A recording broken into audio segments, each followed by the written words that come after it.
The Casca community of Ross River is located in southeastern Yukon and is home to the Ross River Dene Council. It's separated from the only other Casca community in the territory, not only by distance, but also by an electoral boundary. Ross River is one of 5 communities in the Pelly-Nuzzetlan riding, most of which are geographically distant from each other and include non-Casca nations. The only other Casca First Nation in the territory, the Liard First Nation, is located some 360 kilometers south in the Watson Lake riding.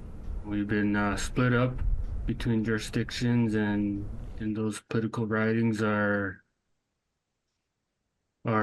serving in our best interests.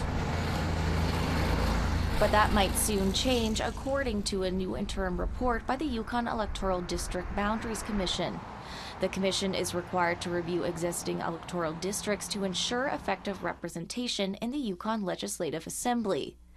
It suggests merging the territory's 8 rural ridings to 6 and increasing Whitehorse's 11 ridings to 13 to account for the city's population growth. That includes merging Ross River with Watson Lake to form the Yukon East riding. The new riding would better reflect the 2 communities' shared land and interest. Well, it's a benefit if we're together in that riding, then we could share our values and see some of our common interests move forward in a meaningful way. But the proposed changes could significantly affect the Vuntut-Gwitchin riding in the fly-in community of Old Crow in northern Yukon. The riding is the smallest in Canada, with just under 200 voters. The commission states the riding creates electoral unbalance because of its small number of voters. It suggests merging the riding with the riding for Dawson City, around 400 kilometers south, to better balance the vote. Yukon NDP MLA Annie Blake, who represents the riding, said in a statement to APTN News, "It's important that people in my community get a chance to look at the Commission's interim report.